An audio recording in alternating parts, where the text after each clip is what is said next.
Is the assassination of Dr. Martin Luther King and Malcolm X, and we have with us Dr. Al-Hadid from Tennessee State University and Dr. LBaldwin from Vanderbilt University.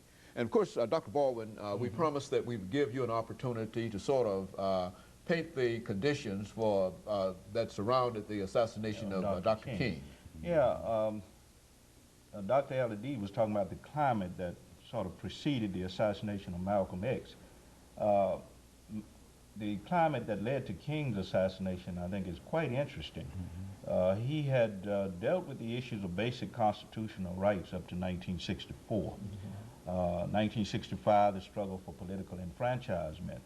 After the Selma campaign, Dr. King announced that the movement was moving into another phase, which was economic justice and international peace. And he began to attack capitalism to a greater extent than previously. He began to talk about peace in Vietnam and began to attack America for her violence abroad in the form of the Vietnam War. And I think as he addressed these issues and became a part of the anti-war movement and made the call for economic empowerment, a restructuring of the capitalistic system, as he got involved in this, I think the ruling elite conspired to silence him. He was perceived as a threat to the country. He was perceived as a traitor by many. And as he called for a restructuring of the economic system, or a redistribution of wealth and resources in the society, many of the liberals who had followed him previously began to back away. Jews began to back away from the movement. And I think that helped create the climate, his call for economic justice and his involvement in the international peace movement. Very good. And of course, Dr. Al-Hadid, with the assassination of Malcolm X, you've indicated not only the climate, but what are some of the events that you believe important that eventually led up to his assassination? I mean, how did that happen? Well, one thing you have to look at is the level of petty jealousy that was taking place inside of the Nation of Islam. And also the fact that two of the Honorable Elijah Muhammad's sons, Wallace Muhammad and Akbar Muhammad, were trying to move the Nation of Islam toward mainstream or Sunni Islam. So in a certain way, and Malcolm was a part of that, so in a certain way you had a revolution within a revolution. You had an organization that was preaching a type of black religious nationalism that was not embraced by mainstream Muslims. Then you had three people inside that organization was trying to line it up with mainstream Islam. So when Malcolm was sort of suspended from the organization, he knew at that point that he was not going to be admitted back in. So he established his own community. He established the Muslim Mosque Incorporated in March of 1964. Then in April that same year, he made the pilgrimage to Mecca to legitimize his approach to Islam. And then when he traveled through Africa, especially in Ghana, he noticed that the people there were just expatriates, but they weren't connecting with the struggle inside of the United States in terms of African Americans. So he formed a second organization, the Organization of Afro-American Unity. And so like Dr. King, once he started dealing with international issues, once he started critiquing capitalism and moving the struggle more toward class rather than race, that's the point at which he became a threat to the movement. And so when he came back inside of the United States, he was working to establish rapprochement with the civil rights movement. And as he moved more toward mainstream Islam, he became more acceptable to the people in the civil rights movement.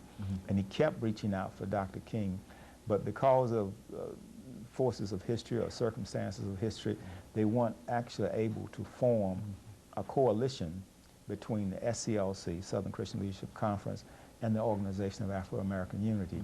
But they met once in the Capitol in Washington, D.C. when the debates of the Civil Rights Bill was being conducted. And I understand, too, that there were some telephone calls between the two of them. This is reported in Coretta Scott King's book, My Life with Martin Luther King. And so when he went to Selma on the occasion of the Selma to Montgomery March, which had to do with the voting rights, to meet Dr. King, at that time Dr. King was in jail. So unfortunately he was not able to meet him. And he had, of course, to leave. He went to Europe. When he came back, shortly after that, he was assassinated February 21st, 1965. Now, the assassination took place in the Audubon. It involved individuals who had had some history as members of the Nation of Islam, but you also have to understand that the Nation of Islam at that time was thoroughly infiltrated. So I guess the question would become, who were the people that perhaps had a reason to assassinate him? And as we look at the various theories about why he was assassinated, as Evans was saying in his book, Judas Factor, we'd have to look at motive, means, and opportunity. So on that basis, I think that the intelligence community had a motive, organized crime had a motive, and the Nation of Islam. So it's difficult to say with certainty who actually caused this, but there are three people that were identified. Norman 3X, Talmadge Hager, and Thomas 15X. And they were all connected with either the mosque in Harlem or with the New Jersey mosque in New Jersey, in the New Jersey area. And so these were the people that went to court. They were tried, found guilty, and sentenced to life in prison. Very good. So, and of course, Dr. Baldwin, over the last minute and a half we have here, how did Dr. King react to the assassination of Malcolm X? King was in L.A.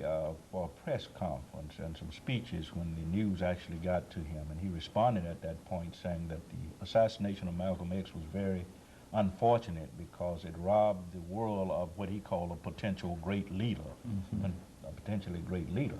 So King was very disturbed. He sent a telegram to Malcolm's wife, Betty Shabazz, expressing his sorrow and sympathy, and saying essentially that while he disagreed with Malcolm on certain issues, he always thought that he was a person who was quite interested, quite devoted to the struggle. Now, in terms of the King assassination, there are basically two schools of thought. One, of course, is the lone assassin theory, that James Earl Ray alone committed the murder. Then you have the conspiracy theory, which holds that there were forces of government were involved, the intelligence community, local police officials in Memphis, perhaps organized crime. These are two different theories of the assassination, but Dr. Al-Hadid mentioned something that I think is very important, and that is the fact that the two men were coming together, I think proved that they were becoming even more of a threat. Okay, Dr. Baldwin, let us have this commercial break, and after this we'll come back and we'll allow you to pick up at that point of trying to bring these two individuals together, and that will allow Dr. Al-Hadid to sort of end it for us today. We'll be back with our audience following this short commercial break. Again is the assassination